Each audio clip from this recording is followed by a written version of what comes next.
17. Come on. Alrighty. So this is Zoe. She likes to be pet in a very specific way and held in a very specific way, so we always be sure to support her underneath her booty. And we can pet her real nice and slow down her back with the grain of her hair. We try to stick away from the sides because those are really sensitive for her, so we just go down the middle of her back. And do we know who wants to hold first? So you can have a seat in the blue chair there. You may want to take off the little backpack right there. Then if you can tuck your necklace into your shirt, and you may want to go ahead and take those hoops out of your ears just so she doesn't accidentally stick a claw through there. Yeah, big old claw. Yeah. So she's going to wrap her legs around your torso first, and then you can support her underneath your booty. There we go. All right. She is already looking for food, so I'm going to give you this bowl if you want to hand feed her some of this.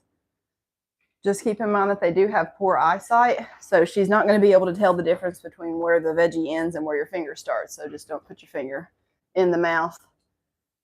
But they do have a condition in their eyes. It's called rod monochromacy, and that means that they only have rod cells in their eyes and no cone cells. So the cone cells are what's responsible for just picking up color, and since they don't have those cells, they are colorblind.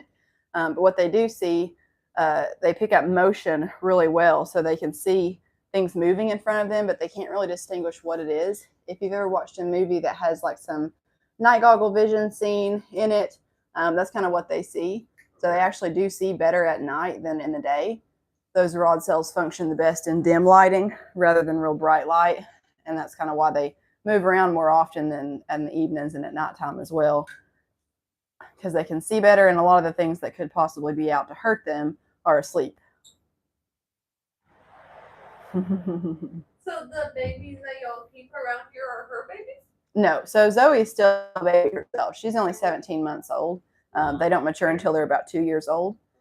And so she's still growing herself. We got both Zoe and Dash from a breeder that raises ambassador sloths. They raise them to be comfortable with being held and handled and things like that, whereas typically a sloth that's born and raised, just naturally is not going to want to be held by people. That's not something that they're going to actively seek out like Zoe does. Yeah. There's a lot of conditioning and training and just a lot of time and energy that goes into raising a baby like that. And so he kind of specializes in his ambassador program where he spends a lot of time with the babies from a young age. The paw pads are really sensitive for them, so we try to not really touch them too much. Since their eyesight is so poor, they rely on their paw pads to really be able to kind of figure out what they're grabbing hold of. And sometimes she gets fussy if she doesn't have a piece of food in her mouth. People are so small. Mm-hmm. Yeah, they do have a really narrow field of vision. It's essentially like if you were to cup your hands like this together and look through it, that's about all they see. They don't really have any peripheral vision until it's right in front of their face.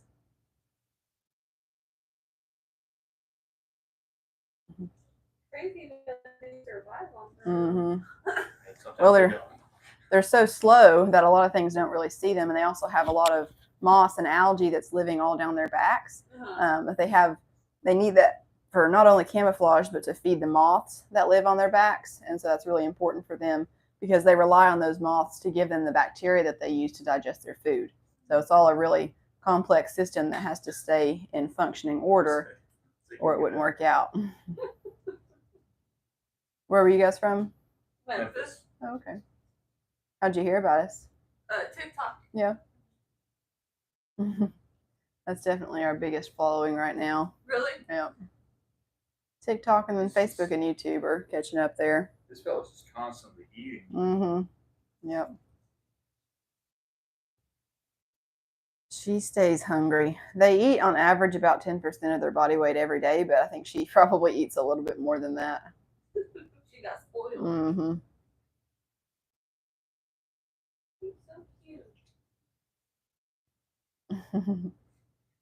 Do you guys have any other encounters, or is it just the sloth? Yeah. The last one, yeah. What else did you guys do? The monkey, fox, and the horses. Mm-hmm. Oh, Zoe.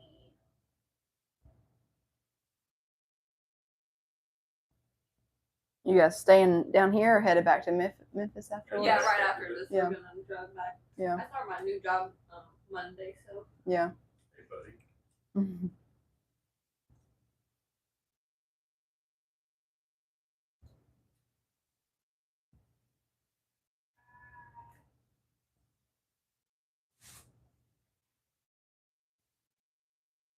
feed them a little bit.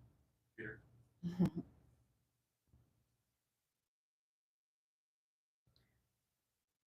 So I did mention that in the wild they have all of that moss and algae and everything that grows all down their backs that they rely on because the moths need that for a food source. And they do have a symbiotic relationship with those moths. So the sloths need the moths and the moths need the sloths. And the moths rely on the sloth to go down to use the bathroom in the same pile every single time, because if they didn't, those moths wouldn't have a place to repopulate. So when the sloth comes down to use the bathroom, they go to the same pile always. And that's because when they come down there, the moths will come down and lay their eggs in the waste product of the sloth. So last week's eggs are this week's larvae, and this week's larvae are next week's moths. So it takes just a few weeks for that to cycle all the way through so that those moths can be reborn and then crawl back up onto the sloth. So obviously it benefits the moths because they get a transportation to and from their breeding ground once a week when the sloth goes to the bathroom. They also are feeding on that moss and algae that is growing on the back of the sloth, but it also benefits the sloths. So they do eat a portion of the moths. That's their protein source. They have pretty low protein requirements in the wild and in captivity, but those are met through the moths that they will lick up and eat. But the most important part of the relationship is that those moths produce a specific bacteria in their waste. And when the sloth licks that up, they lick up that bacteria in order to digest their food. And they need those to stay on them because that bacteria is really sensitive to temperature changes. So if the temperature drops outside, the sloth's temperature does as well because they can't regulate their own body temperature. So if it drops much below like 75 degrees, we have a little gremlin that's trying to get out of this basket. This is Dash. He was taking a nap in the basket and is now very much wanting to come out. Yes, yeah. Well, he hears us talking in here, and so I said their eyesight's really poor, but their sense of hearing is really good. So he hears us talking and moving around out here. All done. Let me get some spinach here. Usually when we break out the spinach, she's like, well, if that's literally all you have, then I don't want anything else. I think sometimes she doesn't believe us when we show her. I mean, she's like a human. Here's some spinach. We'll just show her that's all we got. She's like, ugh.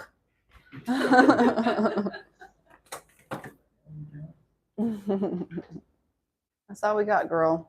Time for snuggles. Yep. Now don't look at me. I ain't got nothing. I saw it. I could see the claw. Mm-hmm. He's a little basket gremlin. Do they cuddle together? No, so they're really solitary animals. They were raised in the same facility and had the same breeder and everything, but they're pretty solitary animals and they kind of stick to themselves. Aw, they're just like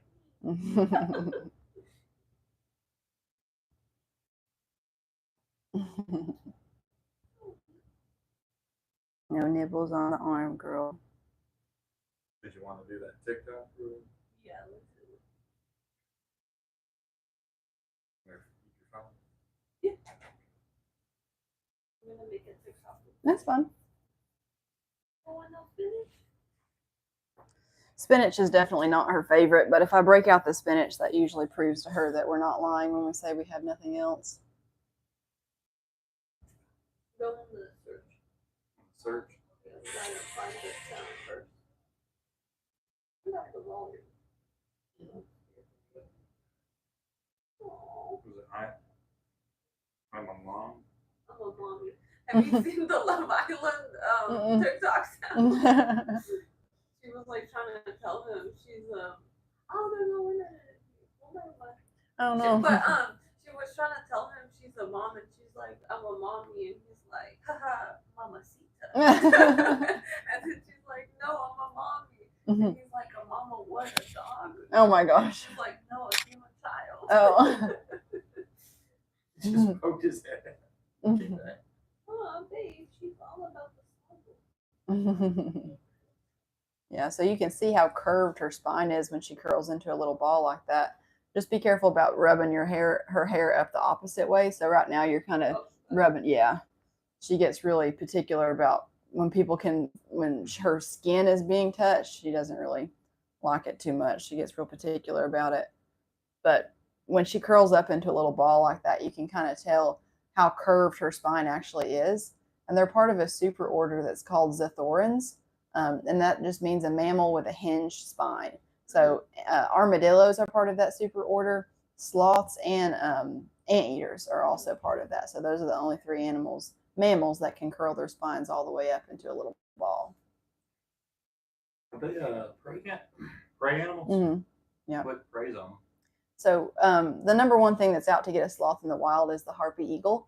That they're a lot more efficient hunters than the any other type of animal because they can spot them a lot easier. So from the tops of the trees looking down at them, they can see them a lot easier because their eyes are really good of those eagles, and their talons work similarly to the sloth's claws, where when they're locked down, you're not going to get them to let go unless they want to let go.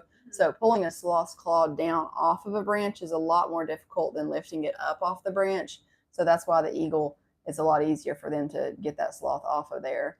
The number two is probably the jaguars and ocelots, the big cats of the rainforest. So if they're up in the tops of the tree and they spot a sloth, they're probably going to go out on that branch after that sloth. That's probably why they get scared of it when their skin gets touched. Yeah. Yeah. So, well, that and their legs and their underside of their belly and everything is pretty sensitive as well because the cat's on the top of the branch and the sloth is on the underside of the branch. So the first thing that cat's going to try to grab a hold of is a leg or on the belly. So that's why those areas can be really sensitive for them. But anything for a sloth that's moving towards or past the sloth in the wild is bad news, and they just want to get away from it. So they just want to evade that. Their first line of defense is just to get away. They don't want to fight back. They just want to get away.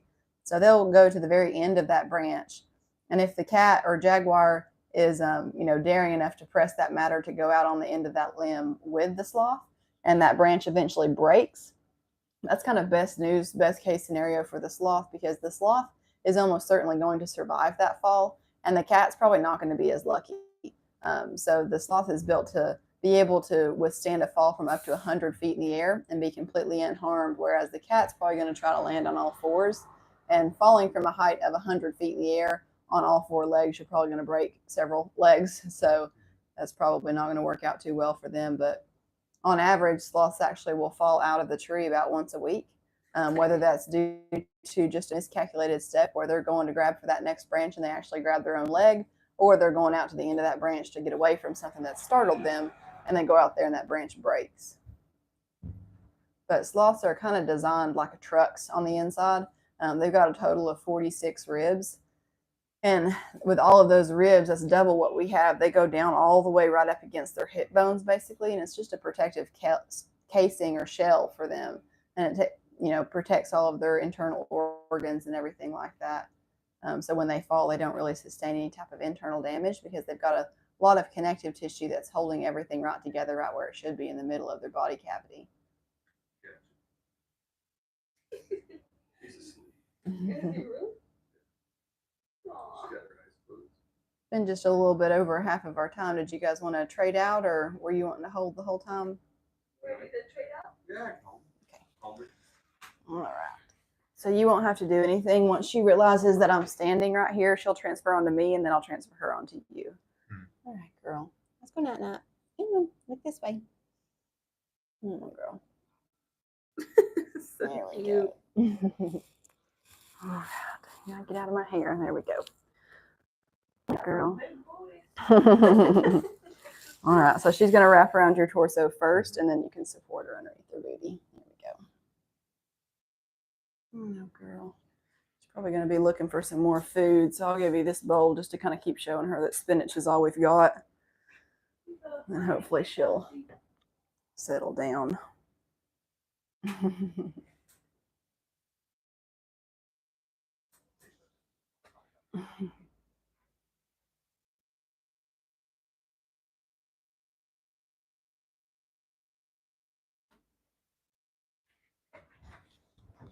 Oh, no, girl, I ain't got nothing for you. Their spines are extremely flexible. They have 3 extra vertebrae in their lumbar spine that allows them to actually twist their spine all the way back. And so they are extremely bendy. They can do almost a whole 180. So they can, I can go about halfway, but they can twist all the way back behind them. Is there like an owl? Not completely. Owls can turn all the way around, but they can go, That's a doorknob.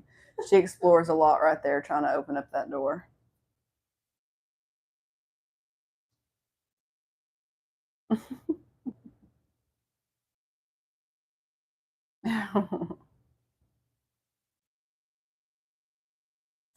She may be looking to see if you've got any more food for her.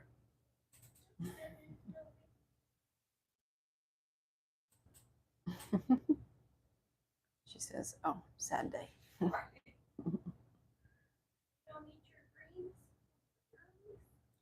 Usually she gets her spinach in the evenings, and that's definitely not her preferred diet. So during the day, doing Encounter, she gets more of those veggies, but in the evenings, she gets her spinach. See the armadillo playing. Mm-hmm. Yep, that's Baku. Bakugan. Because of the disc and everything. Mm-hmm. Yeah. Well, they can curl. That's a 3-banded armadillo. They're from Brazil, and they actually have the ability to curl all the way up into a tiny little ball.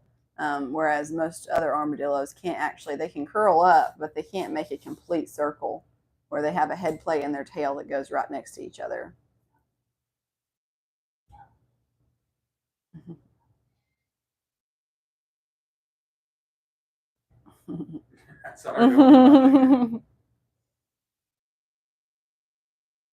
Oh. Oh. Just don't let her get your sunglasses. Could have gotten a picture of that. Picture perfect. Oh. You like a girl. Been working all summer.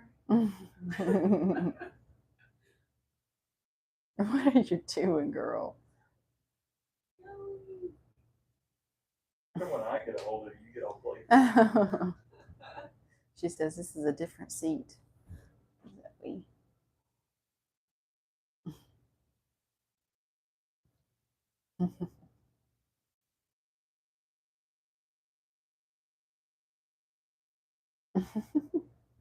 may have to give her a piece of that spinach just to keep showing her that that's all you have. She's getting impatient because she thinks that she needs to get more veggies, but she keeps getting the spinach instead. All the pain.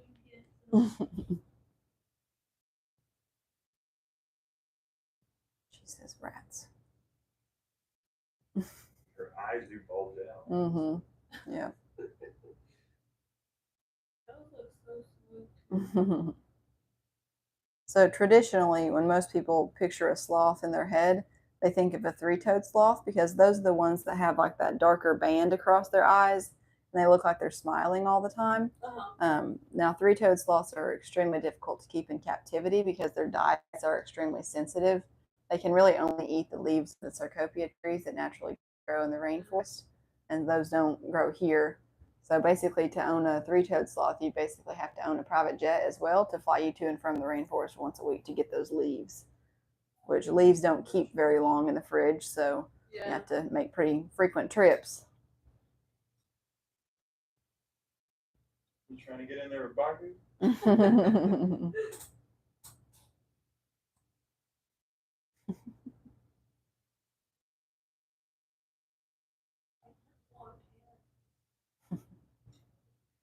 The darkest spot that she is on the top of her head is actually what color she was when she was first born. Really? When we first got her, and they grow out into that more lighter coloration of the hair.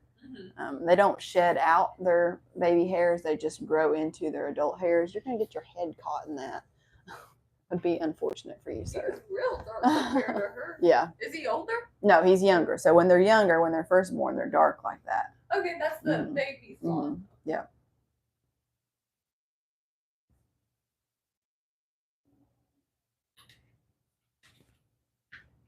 Those are painted on.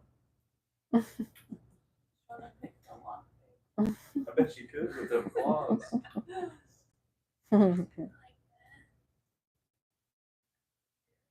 So if you actually will take kind of your right arm and like kind of push her up to where she's more straight up, and then put both your hands underneath her booty and scoot her up just a little bit higher, that may kind of cue her in to snuggle in. Well, probably not now.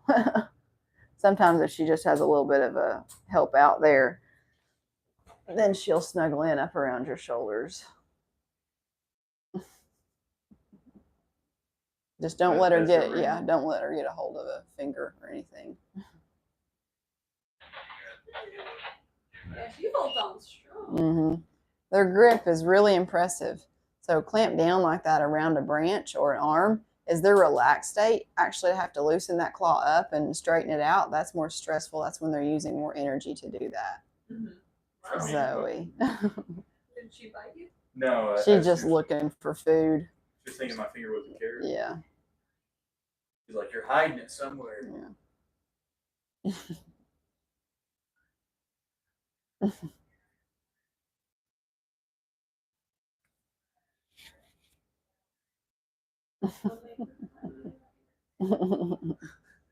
Like the monkey did yours. Yeah. She says it's curl time.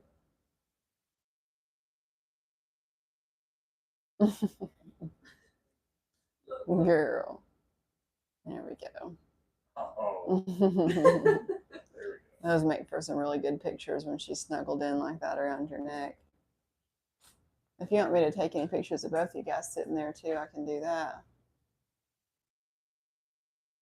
No. Me and my daughter. Look at the camera. Thank you. You're welcome.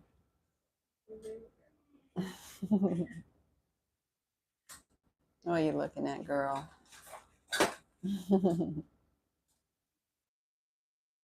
Just don't let her eat your sunglasses.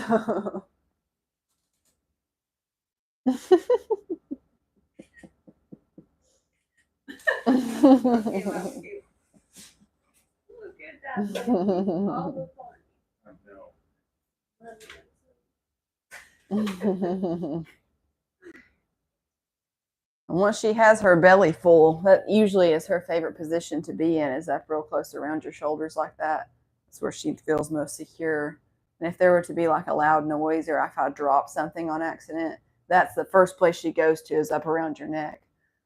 Named the other sloth Flash. Yep, Flash, Dash, and Zoe. Yep. Sounds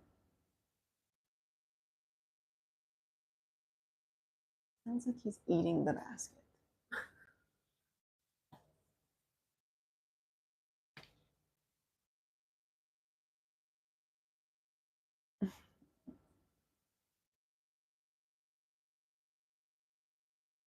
Oh, babe.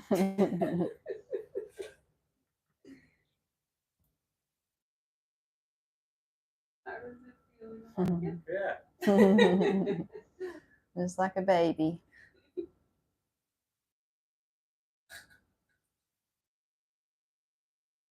So it takes a sloth's digestive system about 30 days to digest everything that's in it from start to finish. And that's why they only go to the bathroom about once a week. About every 7 to 10 days is how often they go. And when they do go, it's about 1/3 of their entire body weight. So last week I weighed Zoe right before she went to the bathroom and she was 22.6 pounds. And then she went to the bathroom that evening and I didn't have a chance to weigh her afterwards, but I'm expecting that she lost 3 or 4 pounds from that, or if not just a little bit more. Wow. Yep.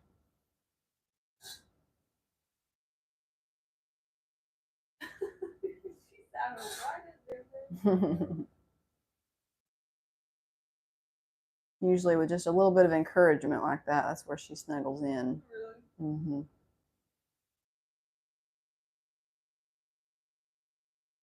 Does her hair constantly grow, or Mhm. it just stays at this length? It pretty much grows for the rest of their life, just at a really, really slow rate. So Dash, when we first got his, I mean, their hairs are just like that long when we first get them, and they slowly grow out and they'll grow into that lighter color like that. But they don't really shed out, their old coat or their baby fur or their summer coat or anything like that. They just constantly will slowly grow out and get lighter as they get older.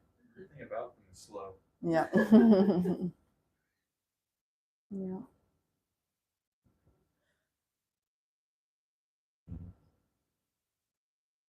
And everything that's inside of a sloth is geared to be an upside down animal as well. So when they You know, everything from their vision, their circulatory system, their digestive tract, the connective tissue that holds everything where it's supposed to be. Everything is geared to be upside down and functions best when it's upside down.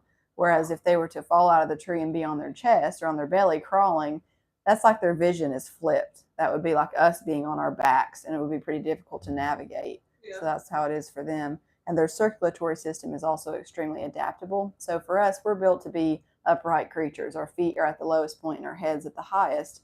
And if I were to hold my hand up here for, 5 minutes or so, all of the blood's going to come down and pull, down in my lower extremities. Yeah. And my hand's going to go to sleep. I'm not going to have any blood supply to that. But for them, a sloth can be hanging with all 4 feet onto that branch, or they can let go with their front feet and just be hanging on by their back feet and extend all the way down to reach branches that are lower than them. And when they do that, they're completely inverted. That would be the equivalent of me doing a handstand and trying to eat. That wouldn't work out for me because we have 2-way valves. I would probably regurgitate that food. But for them, they only have a 1-way valve that allows food to go into their stomach. So when they're turned completely upside down like that, they can continue to eat branches that are down lower, pulling those to them and eating those leaves. And still that would be going into their stomach, basically defying gravity to get there. That works out for them.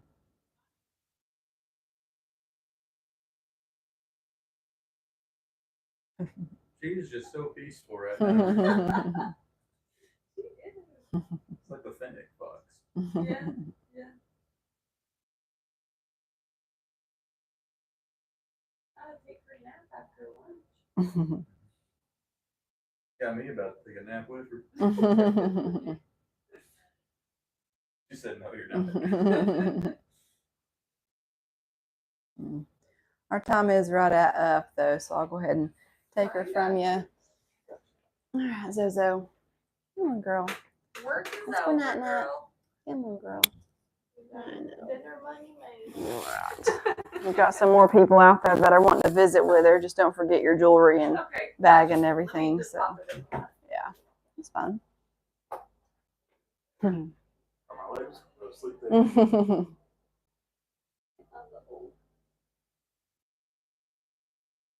You told me I kept on the land. Right, it's always when you ask for help.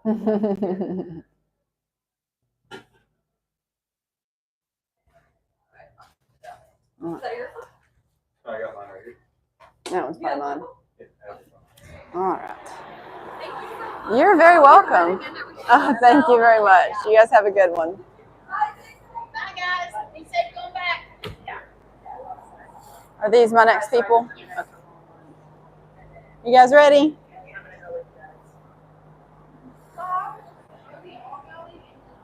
I ain't going. I wouldn't ask her. Have you guys sanitized your hands yet? Okay. Who's Phoebe? Who's coming back? All right. You guys can go ahead and have a seat there in those chairs. The person that sits in the blue chair will be holding first. All right. So this is Zoe. She likes to be held and be pet in a very specific way, really nice and slow down her back like this. And then we always support her underneath her booty with our other hand. Her sides, her belly, her arms, her legs are really sensitive. So we really just try to stick down the middle of her back like this.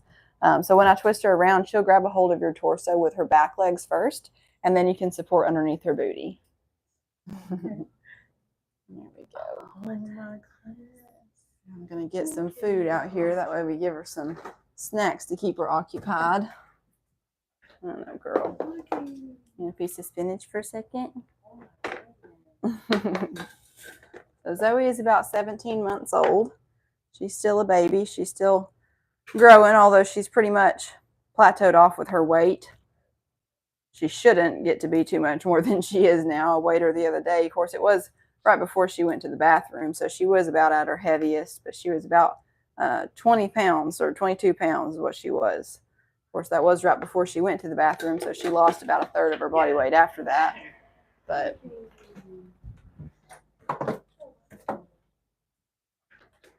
she says, I'm exploring. If you want to offer her any of these veggies, you're welcome to. Just keep in mind that they do have poor eyesight.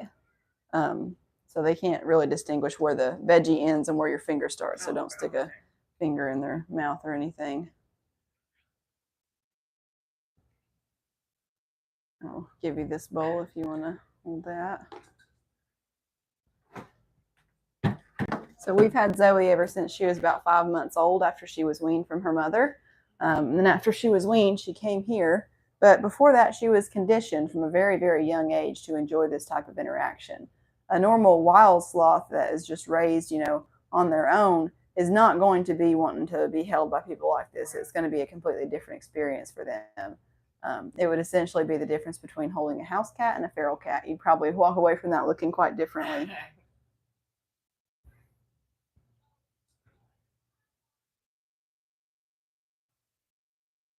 Where are you guys from? We're from Corbin and London. Oh, okay. Yeah. Not too far, about 3 hours away. Yeah. Where'd you hear about us? I was just researching sloth encounters. Yeah. And this was one of the only ones where I saw you could actually hold Yeah. them and hug them. Yeah.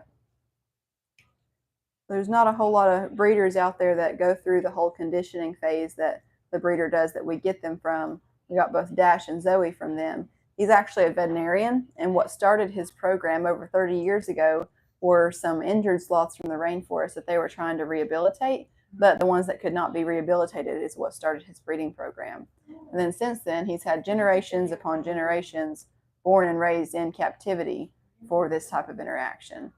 So that's kind of our whole premise behind offering this type of encounter where you get to actually hold them and interact with them, is that people will get enough information about sloths and about the malpractices that go on down in places where they're native to, so that they would know the difference between, a good ethical way to interact with sloths and not. So a lot of people are not aware of the type of practices that go on down in Costa Rica and Guatemala, Honduras, places like that you can do sloth encounters. Often we'll take those sloths from the rainforest and have an encounter with a wild sloth, and then put that sloth back out into the rainforest. But after it has an encounter like that, after all of that moss and algae and moths, that whole ecosystem that they have living on their backs in the wild is disturbed. It's really difficult for that sloth to get back up from something like that, because they rely on that ecosystem for them to be able to have the bacteria that they use to digest their food. And if that's disturbed, then a lot of that bacteria can go to the wayside and they can pass away from starvation, just not able to digest their food. So it is really sensitive. And if people go down there and mess with the wild sloths, even just as simple as just a few pets down the back can be enough to mess up that ecosystem to where that sloth cannot digest their food anymore. So it's a really weird correlation, and a lot of people wouldn't think about that. You wouldn't think that just petting an animal could make it, starve to death, but that is something that could happen to those animals. And so that's why we have these encounters that we offer here. Obviously, if people knew of those type of practices, they wouldn't support, something like that. But they obviously don't present it like that. They present it like this animal's been my pet for years, or its mother was injured and I rescued it, or things like that. Yeah, spinach is pretty much her last resort. Yeah. So where does she stay? Where does she sleep at here? Her enclosure is just behind that door. It's a 10 by 10 foot enclosure. And I think our future plans right now, we have a 20-foot enclosure and a 10-foot enclosure. And Flash, our adult sloth, is in the 20-foot enclosure. But we have 3 sloths. We have Flash, Zoe, and then Dash, who's actually in that little basket. And he has woken up from his nap and has been curling around trying to get me to open that up so he can come out and see us. But it's not time for him to come out just yet. So is she the only one that does that will hug you? Just Zoe and Dash will as well. Yeah, so they both came from the same breeder. And they have their mothers clicker trained in the ambassador program to know that when she hears that clicker noise, that breeder's coming up to give her a little treat. And then he's going to borrow her baby for just 10 or 15 seconds while still standing next to her, so that she's never stressed out. Therefore, baby's never stressed out. And it's always a positive interaction that baby will have with people.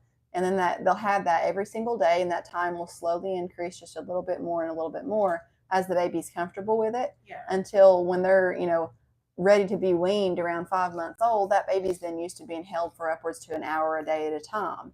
And they're completely fine with that. So they kind of go from mother being their source of comfort to then after they're weaned, humans being their source of comfort. And to be able to come to a facility like this where they do encounters where people do hold them and interact with them, they have to meet 2 requirements. They have to genuinely enjoy and actively seek out human interaction. And if they don't do one or the other of those, they don't come to a facility like this. So we're wanting to get one more baby sloth that we can hold and interact with like this. And we thought we were going to get her about a month ago. But after she was weaned, the breeder slowly started picking up that, okay, maybe she didn't actually genuinely enjoy it. She was just kind of tolerating it. And she didn't actively seek out that type of interaction. So we declined her. We were not going to have an animal here that's not, genuinely happy with the type of encounters that we do with them. So she ended up going to a different facility that wasn't going to be holding her as much. But in the next month or so, we should have the next baby that was on the list. The next female that we were interested in is just about ready to be weaned, and it's looking pretty promising. So hopefully once she's weaned, she'll pass that final ambassador test and get to come here. So do they stay in the same enclosure together? Or Not right now. Yeah, we have Flash is in the 20-foot enclosure and Zoe's in the 10-foot. And Dash is just 11 months old. So he's got another month or 2 before he starts to come down here full time. They keep them up at the main house for the first year of their life. That way they can have closer observation in the evenings when nobody's here and through the night. But he's just to the point where he's starting to come down here more often. So we're going to eventually put her, Zoe, and Dash together in the same enclosure. But they'll need the 20-foot enclosure for that. That way they have enough room to get away from each other if they want to. So our future plans are to put Zoe, Dash, and our next baby sloth, once she's old enough, in that 20-foot enclosure, and Flash will go in our 10-foot.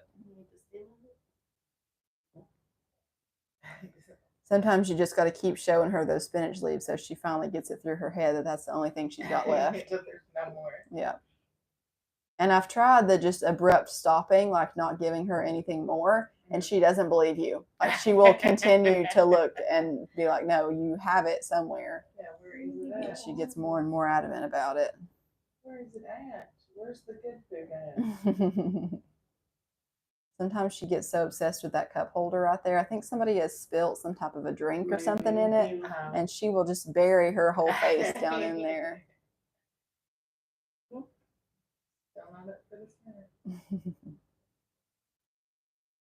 So does she get along with that or that?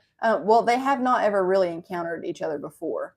So in the wild, they're really solitary animals. And for the most part, we keep it that way in captivity. They'll be in the same enclosure, but they won't ever really be right up next to each other, snuggled up. Yeah. They could if they wanted to, but they're pretty solitary animals, so they probably would not choose to do that. But it'll be a slow transition, whereas when Zoe will already be in her enclosure,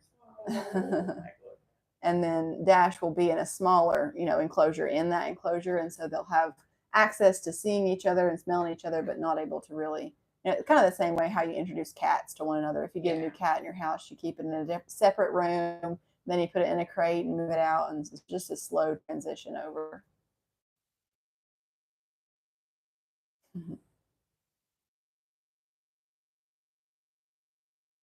You can kind of hear when she opens and closes her mouth like that little squeaking sound or grinding sound that you hear is actually her teeth grinding together. And they're actually all pointed. All of the teeth in her mouth are all sharp. She doesn't have any teeth right here in the very front of her mouth, but the first teeth that she has are 4 canines on the sides of her mouth. And those are obviously all pointed. But then in the back, her molars are not flat like ours are. The bottom ones come like this, and the top ones just go straight down. They meet in the middle. And they kind of grind up those leaves a lot easier rather than chomping them up like we would. So for that reason, if you were to look at the skull of a sloth or the skeleton of a sloth without having any prior knowledge of that animal, you would think they were like top of the food chain, ripping through the trees, tearing out other animals off of those branches. And they were like, some bad animals. But in reality, to see what they actually are is pretty amusing, because kind of makes you rethink maybe how the dinosaurs were back in the day. Yeah. If they were actually as vicious as we make them out to be, or maybe they were big teddy bears. Either way, I think the Lord has a pretty funny sense of humor in the way that he's designed a lot of these animals. Looks so different up close. Mm-hmm. And a lot of the times that, most people, if you picture a sloth in your head, you picture the sloths that have like that darker band across their eyes. They look like they're smiling. Their faces aren't as, protruding out. Their noses don't stick out like these do. And that's because those are the three-toed sloths. The sloths that we have here are two-toed sloths. Although it makes more sense to say two-fingered sloth because they've got two on the front and three on the back. All sloths have three on the back. Even the three-toed, they've got three on the back and three on the front. And there's just a few differences between them. The three-toed, obviously, they're a lot more difficult to keep in captivity because their diets are a lot more sensitive. But they're also a lot smaller. A lot of times they're referred to as pygmies or dwarfs because they don't get to be much above 10 pounds, whereas Zoe here is, upwards to 20.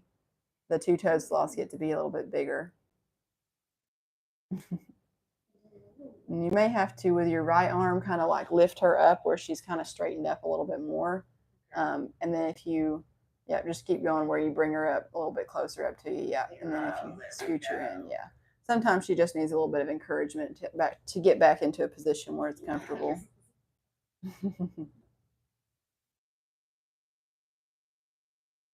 But I can take that bowl from you if you want. That way you can take pictures. Yeah.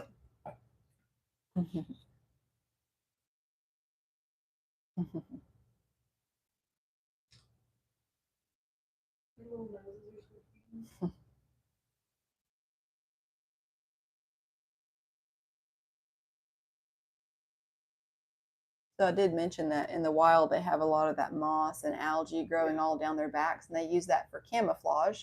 But it also plays a really important role in those moths that they have living on their backs.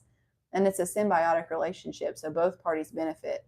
The moths benefit because they get a transportation to and from their breeding ground once a week, which is the waste product of the sloth. And then they also get to eat that moss and algae that's on the sloth's back. But the sloths benefit because the sloth will actually eat a portion of those moths, and that's their protein source. And the moths will actually produce that specific bacteria that the sloths need in order to digest their food. So that bacteria is really sensitive to temperature changes, especially a drop in temperature below like 75 degrees. That bacteria really can't live. And sloths can't regulate their own body temperatures.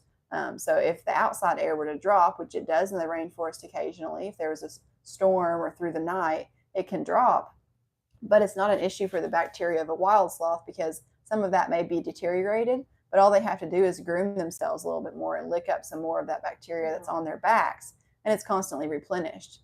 Whereas in captivity, you can see she doesn't have any moss or algae or no moths that are living on her because she doesn't need them. They establish that little bit of bacteria from the first, like on day 3 of their lives. The baby will crawl onto the chest of the mother, and as she's eating, the baby's kind of watching and is kind of interested with what mom's eating. When she's eating those leaves, her saliva will mix with the leaves that she's eating and kind of bubble up in the corners of her mouth. Then when the baby smells that, they'll lick that up and get just a little bit of mom's bacteria that she has in her system. And then that bacteria will do what bacteria does and start to slowly germinate and colonate and get even more to where they establish that good gut biome in their gut. Now that bacteria is still really sensitive to temperature changes, but it's not a big deal here in captivity because we keep it a constant 78 degrees in here, and that's what that bacteria thrives best at. Now, if we were to do something stupid like leave a door open overnight through the winter or the fall or something like that, the temperature in their enclosure were to drop, we could come back in the next day and that sloth's bacteria would be completely wiped out in their gut, and that sloth would pass away within 2 weeks. There's not a way that we can supplement that bacteria growth. There's no form of a synthetic bacteria that we can give back to them. And so it's just completely wiped out, and there's nothing that we can do about it because there's not those moths that live on the sloth. And a lot of people are not aware of that. Now the sloth will be completely fine as long as it stays 78 degrees in here year round all the time. They'll be fine. They can live in a temperature like that, but that bacteria cannot live in a temperature any lower than 75 degrees. So it's really sensitive for them. It's actually around 73. 73 is like dunzo for that bacteria, but we say 75 because 75 should be the red zone. You don't want it to get anywhere close to 73. But I don't know a lot of people that keep their houses at 75, 78, degrees. So a lot of people are interested, especially in our lives. They'll see that we're holding a sloth and they're like, oh my gosh, where can I get a sloth? I want to get a sloth. And to own a sloth as an exotic pet You don't have to have any licenses or registrations for that in the state of Tennessee, which is really unfortunate because there are a lot of, I want to say illegal sloth trades, but it's not illegal. There's a lot of sloths that have taken from the rainforest and then sold to people that are trying to buy them off the internet. And those sloths have a life expectancy of roughly 2.5 weeks. That's how quickly the sloth can deteriorate. All of that bacteria will be wiped out, and then the sloth will pass away from starvation, even with a full belly of food, just not able to digest it. So a lot of people learn the hard way of why you should not own a sloth. Members of the general public don't have that type of knowledge. And there's no reputable breeder of sloths in the United States that would sell one of their babies to a member of the general public. When we were first interested in getting Zoe from the breeder that we got her from, we already had Flash and we knew how to care for a sloth. We knew all of the things that you're supposed to do and not do. What are you doing, girl? But when we first started being interested in getting Zoe, we went through basically a whole interview, rigorous questioning. Like, they wanted to know every bit of information that we knew about sloths so that they were aware and knew that they were going to send that sloth to a good home. That's all I got. You may have to set her back up again to get her to snuggle back in around your neck.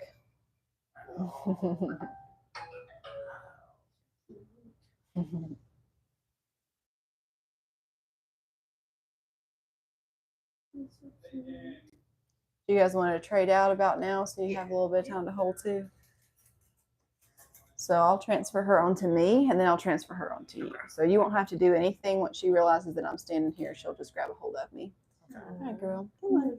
Come on. Oh, here we go.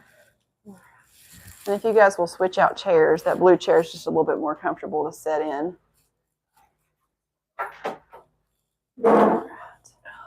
So she will wrap her back legs around your torso first, and then you can support underneath her booty.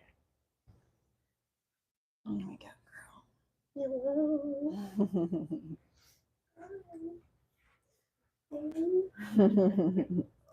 As long as you just support her under the booty and keep her up high like that, she'll stay up around your neck.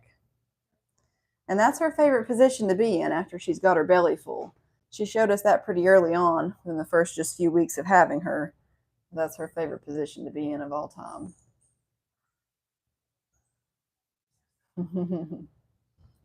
They're a lot softer than people think from all the pictures that they've seen on the internet of wild sloths and how wiry their hairs are.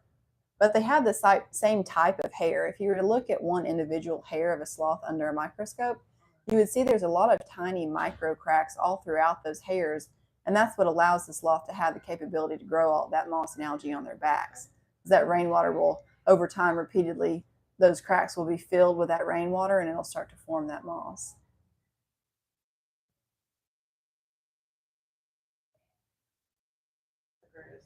It's definitely a different experience. So is there like certain staff that she bonds with most, or does she? So she has already picked her absolute favorite person of all time. She picked that within the first month of having her, and that's Donna.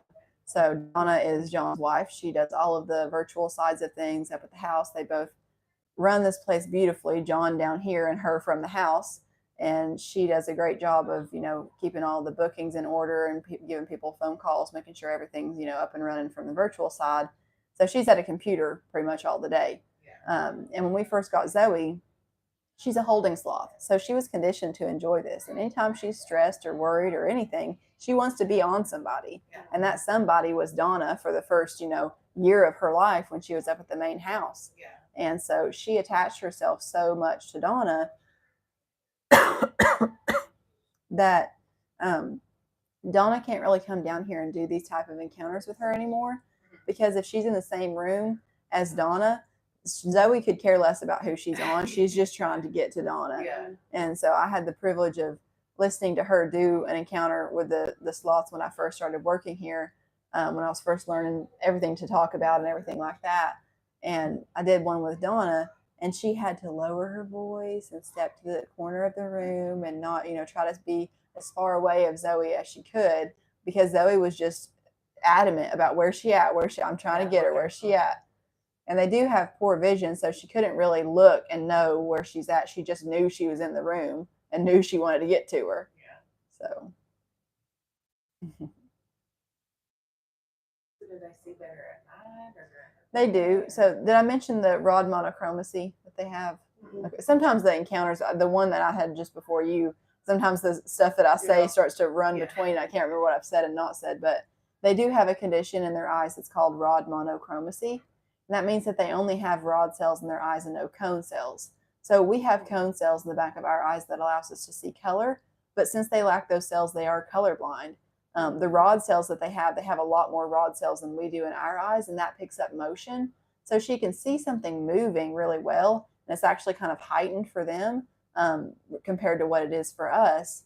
But they can't really distinguish what it is. It's not just black and white that they see. It's basically just blobs and shapes.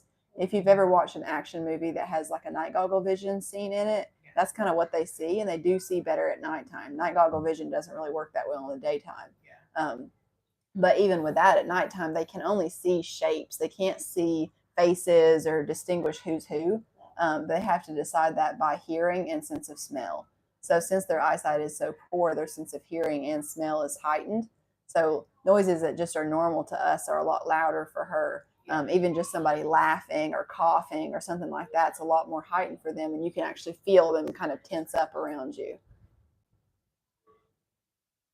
And same thing with smells, especially if I can smell your perfume or your cologne from here, and if I was to be up close to it, it would be even more so. But for her, since that smell is even more heightened, being right up on your chest, can be really overpowering for her. And you can always tell the people who have and have not worn, perfume and stuff, because she's like kind of holding her head away from it, like, oh my goodness, when's the time? Yeah, I had read that. I didn't put any like hairspray onto that. Yeah.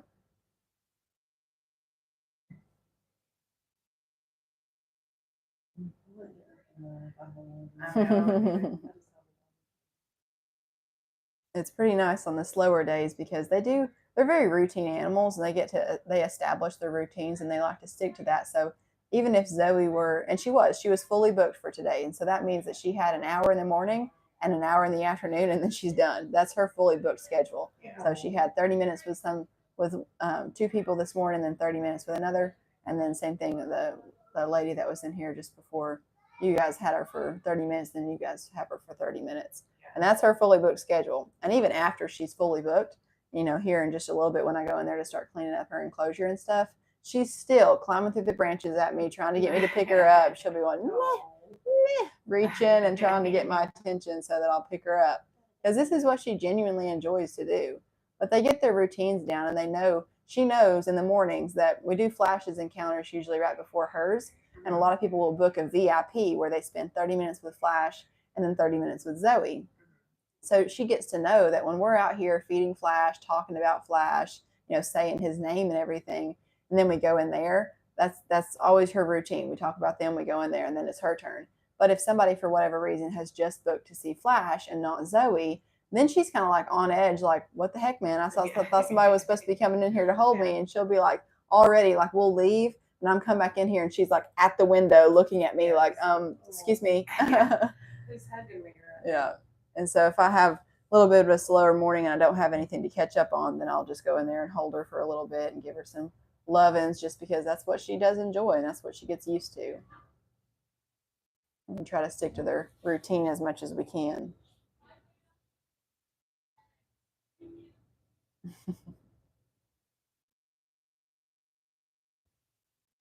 Exploring.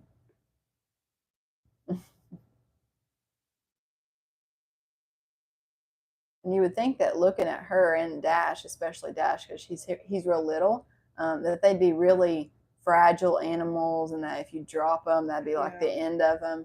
But on the inside, they're kind of built like trucks.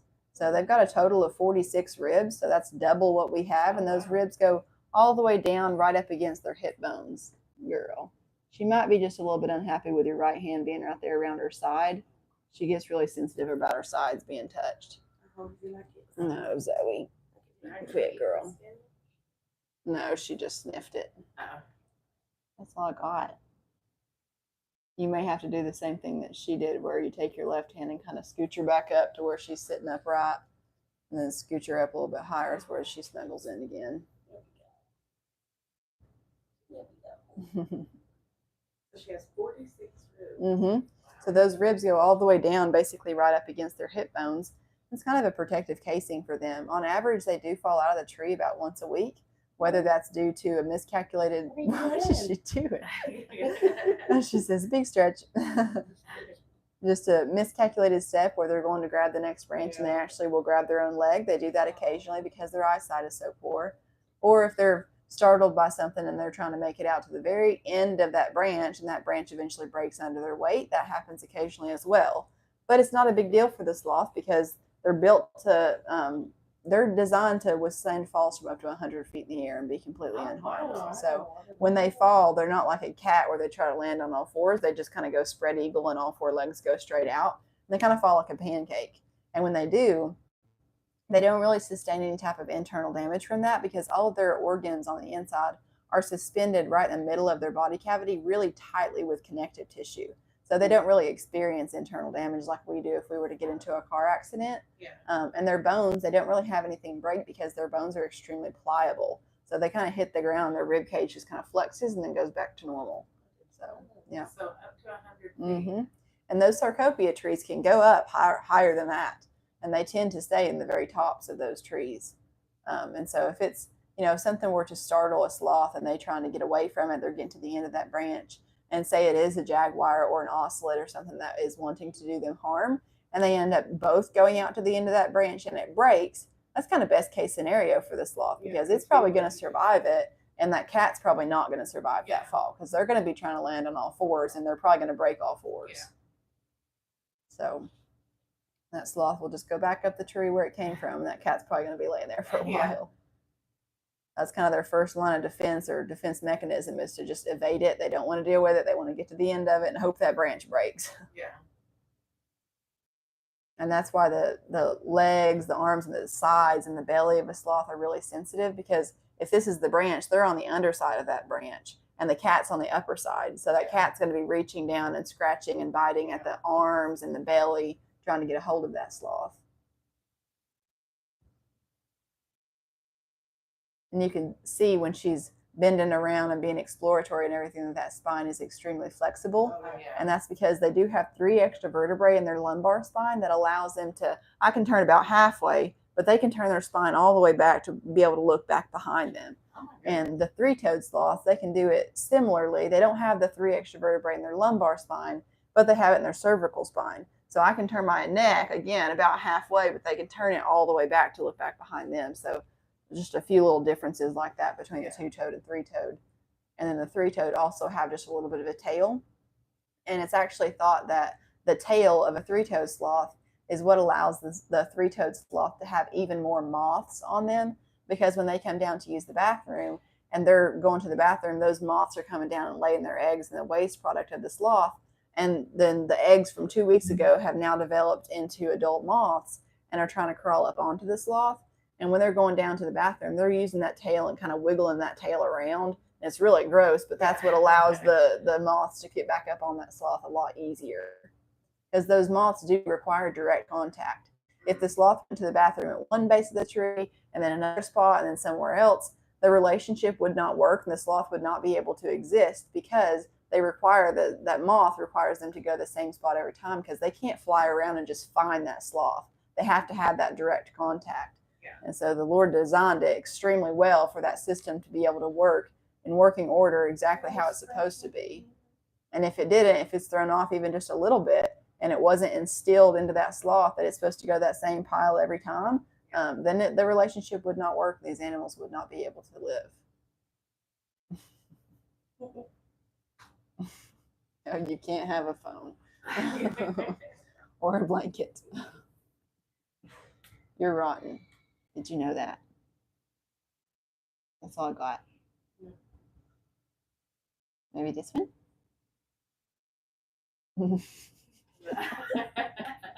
What about this one?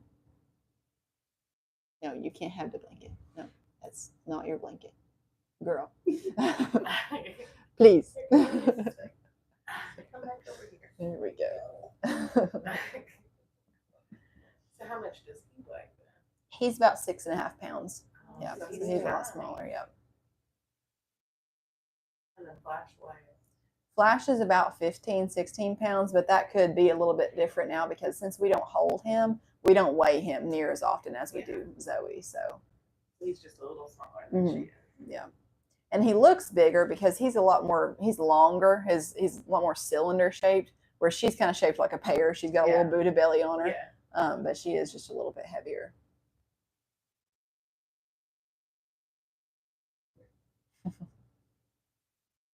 But our time is up, so I'll go ahead and take her from you. You guys can kind of watch how I put her back into her hammock in here. And so she goes into a hammock? Yep. Yep. All right, girl. Come on. Good night, night. There we go, girl. And she is a little diva. She does spend most of her time in here in this little hammock.